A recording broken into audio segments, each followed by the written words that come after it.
Greetings and welcome back to Room 303 in our Talks with Walt, as we are calling our readings through the deathbed edition of Walt Whitman's Leaves of Grass. We now turn to the very first of the poems of the 29 of the collection called By the Roadside. This is that, as we have said, that collection of poems that sits between Sea Drift and Drum Taps. This is really one of the more controversial poems of Leaves of Grass for reasons that will maybe shock us. And we'll get into it. It has a lot to do with the background information and what is often referred to as the Anthony Burns affair. We'll talk of it in a moment. Now, the assumption here is that you've been following our stuff at learnstrong.net. Down that left-hand side, Talks with Walt is our playlist. And you've worked with us ever since the original, very first inscriptions poems, all the way up to and including an introductory set of comments to By the Roadside. I hope that you've already seen that. Now, we'll turn to our background information, and we'll start with our Nortons, as we always do. This was untitled as one of the 12 poems of the first edition. This piece was called in 1856, Poem of Apparitions, for reasons we'll get into in Boston. The 78th year of these states in 1860. A Boston ballad, the 78th year of these states in 1867, and then called To Get Betimes in Boston Town, as we'll see a line from it, and in 1871 received its present title. It belonged to no group before 1881. One of the earliest of the 1855 poems, it was probably composed in June of 1854 during the indignant public excitement at the arrest and trial in Boston of the fugitive slave Anthony Burns. We'll talk more about him in a moment. Shortly after the passage of the Kansas-Nebraska bill. It is melodramatic, Norton's continues, and bold, but its harsh satire, and we'll underline that word and put it already at 2B, is not native to Whitman's verse, and its rhythms are gawky, although curiously appropriate. Also, we should point out that the name Jonathan that's going to be used 2 times in this poem was a common name, Norton's will tell us, for the New England rustic or Yankee, first popularized by Royal Tyler's comedy, The Contrast, in 1787. Now, this Anthony Burns affair, I'm going to borrow here from the great scholar David S. Reynolds in his Walt Whitman's America Cultural Biography, which I can't recommend highly enough for those of you who are really wanting to delve into the biography of Whitman. Well, this Anthony Burns affair is one of the darkest marks in American history. It is one of the true tragedies of American history. I mean, we obviously love to compliment and to celebrate our precious country. But yes, of course, we have these moments in our history that we just look at and we go, really? They were pivotal moments, as this one was, certainly pivotal for Whitman and his thinking. It was the most celebrated fugitive slave case in the pre-war or antebellum period. Anthony Burns, was arrested as a fugitive slave in Boston, 24 May of 1854, and he was put immediately in the federal courthouse because of the fugitive slave law and the 1850 compromise. That idea of the returning of slaves started to become then part of American exchange. The passage of the Kansas-Nebraska Act, 2 days prior to the arrest of this, everything was kind of powder kegging to get ready for what was about to happen. Many Northerners, of course, were outraged, and the repealing of the terms of the 1820 Missouri Compromise allowed Kansas, obviously, to become potentially a slave state. Now, while in jail, Burns, now back to Burns, while in jail, you've got this group of both white and black perpetrators who try to rescue Burns, and they attack the courthouse. The attempt does fail, by the way. However, a guard is killed, and federal troops are called in. Then we have a week-long trial. Remember now, we are arguing for a week whether a freed black slave should be returned back to his slaveholder in Virginia. And Burns is found to be required to return back to his master in Virginia. It is going to be the delivery of Burns from the courthouse to his boat down at the Boston Wharf that will become the background for the poem that we are about to study. Are you ready for this? For one man, 10,000 troops are brought in. The entire Boston police force, we got a bunch of Marines that are brought in, and more than 20,000 people, the New York Times will report for the day, line up in the streets of Boston to cheer to ridicule what is in fact happening here in relationship to the return of Anthony Burns. Now, no question, this moment, along with obviously a few other major events, begin to affect what we will call later the anti-slavery, the abolitionist sentiment. Whitman was outraged by this, but we have to debate why in this poem. Was it that he really had problems with the return of a slave back to his master in Virginia, or was it rather more that he was upset about the government tyranny that he was witnessing? It's going to be significant, and we will point this out right away, that we do not have Burns in this poem. Now, this poem is called the Boston Ballad of 1854, and now you kind of maybe will get a little bit of a sense of what we're talking about. I'd like to, however, start with a little poem that we've already covered, Myself and Mine. I just want to go back to it for just a moment. You'll remember this set of lines as we were working with them earlier. You'll remember that this comes in the Birds of Passage section, okay? And it runs, and there's a set of lines that run like this: "Let me have my own way. Let others promulge the laws. I will make no account of the laws. Let others praise eminent men and hold up peace. I hold up agitation and conflict. I praise no eminent men. I rebuke to his face the one that was thought most worthy." And you'll remember in our conversation about this poem, I talked about Whitman as iconoclast. We now will take a look at maybe the most satiric voice of all of Whitman's poetry. And it's interesting, it's one of the earliest poems he actually wrote, even though notice where it ends up in this collection called By the Roadside. Now go back to our introductory set of comments. We said By the Roadside is a constant theodicy. That is to say, trying to explain the pain, the suffering in the world. And it goes like this: "To get betimes in Boston town, I rose this morning early. Here's a good place at the corner I must stand and see the show." Now, the show is obviously satiric, and obviously the personal pronoun I here, we'll come back to it several times. In other words, he will be a voice of a certain kind of viewer. "Clear the way there, Jonathan. Way for the president's marshal." We'll come back to marshal here in a little bit. "Way for the government cannon." Notice the use of the word government. This is going to be a very anti-government voice that will be speaking. "Way for the federal foot." Notice federal capitalized. "And dragoons. And the apparitions copiously tumbling." Now these apparitions immediately obviously make Whitman's readers think of Hamlet and his father's ghost, or the apparition. And then darkly satiric: "I love to look on the stars and stripes. I hope the fifes will play Yankee Doodle." By the way, the only use of Yankee Doodle in all of Lisa Grass happens right here, right? That is to say, notice, you've almost got a false sense of, what would we say, pride or patriotism at play here, right?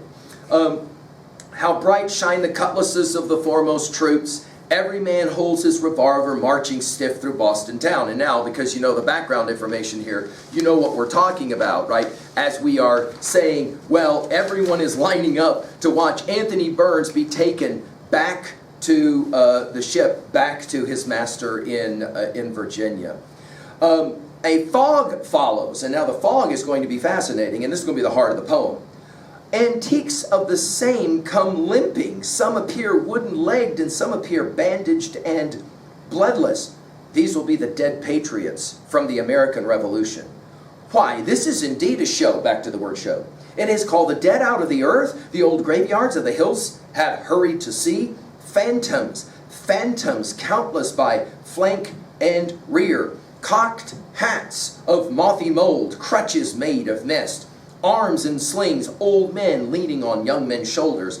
By the way, notice that cocked hats reference. You'll remember that we pointed out that in the 1855 Song of Myself, he even said it: "I cock my hat as I please." Notice here the hats are cocked. Notice that the arms and the leaning on shoulders go back to I Hear America Singing. But notice here, we've got the old warriors, the men who fought in the Revolutionary War to appropriate America's freedom.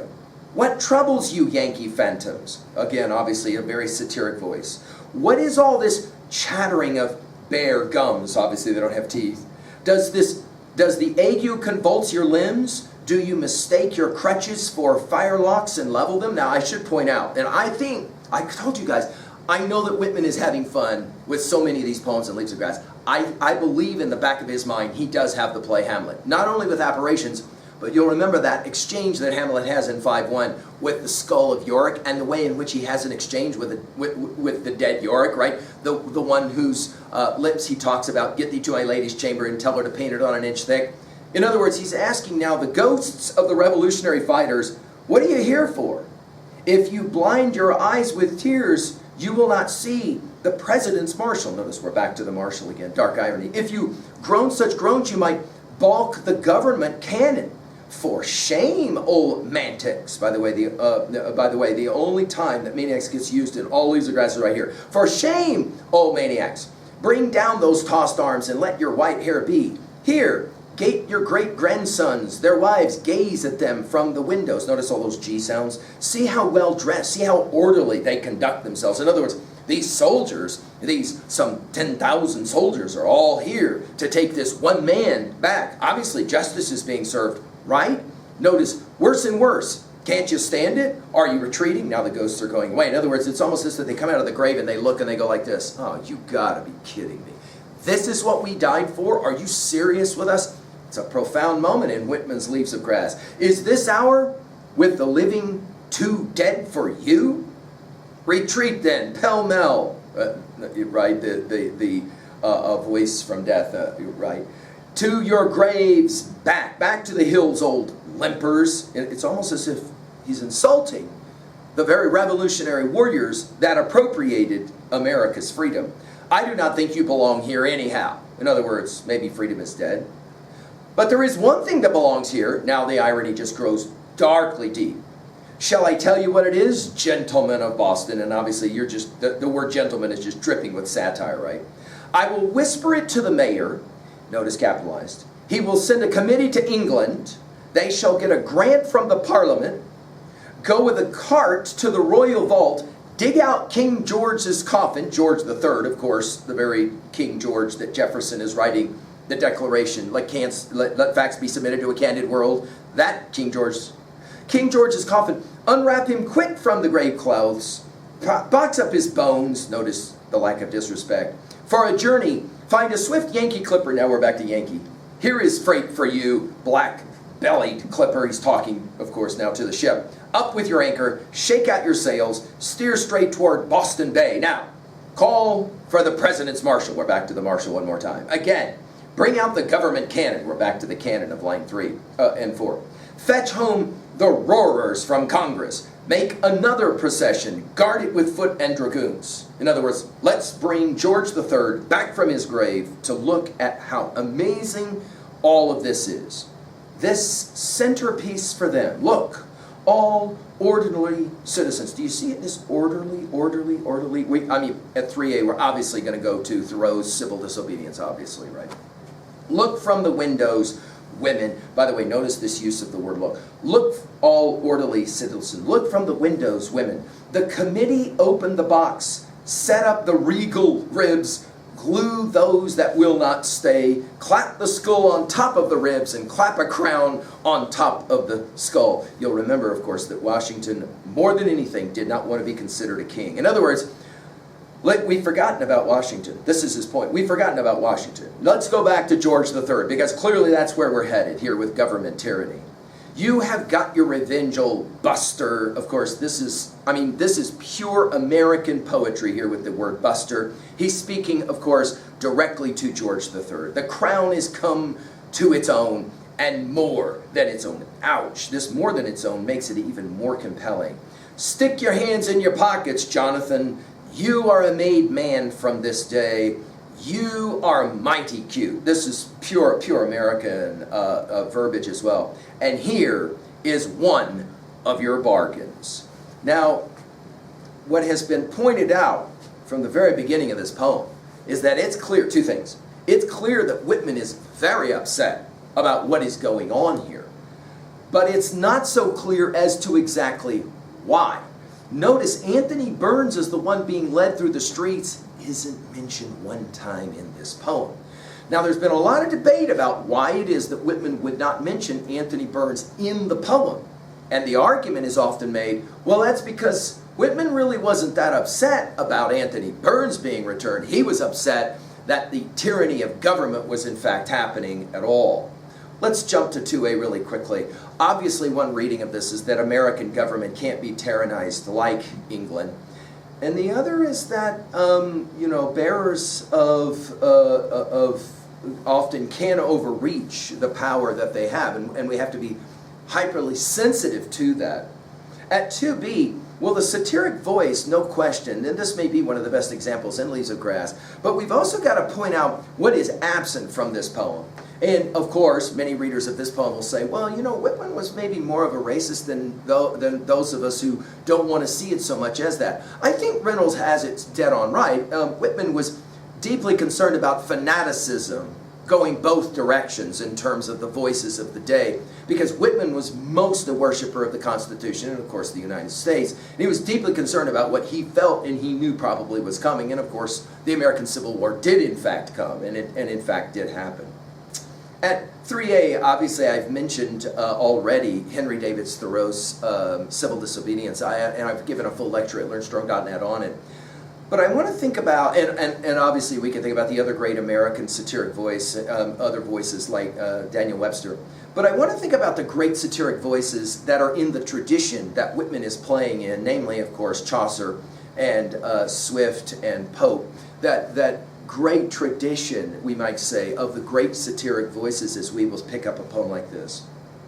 Now, finally, at 3B, the way we're going to own and take personal this, I have told you guys in our talks with Walt, we are not running from the controversial issues of Leaves of Grass, and we've already mentioned several times the racism of Whitman in Leaves of Grass. It is a part of his day, no question. It's really more like racism is probably more on a continuum, and where does Whitman actually sit on that continuum? And it's hard to see this as being uniform in Leaves of Grass. But it does raise the question, do you think that in this poem Whitman is in fact an abolitionist, or is he just really more upset at government intervention and tyranny, and that's what's unsettling him? And if you don't see it that way, well then why isn't Anthony Burns in the poem? Like, why don't we mention anything about the fact that we are returning a freed slave back to his slave master in Virginia? And by the way, I'll let you run to ground the rest of the history of Anthony Burns. It's fascinating that this is a moment in American history. As we finish then, I will ask you, does this poem trouble you, and to what degree does it trouble you? Now, this is the first of two poems in By the Roadside that's fairly controversial. We'll get to the second one now with Europe 72 and 73rd years. And we'll ask, what game is Whitman about? It's a fascinating question. Thank you.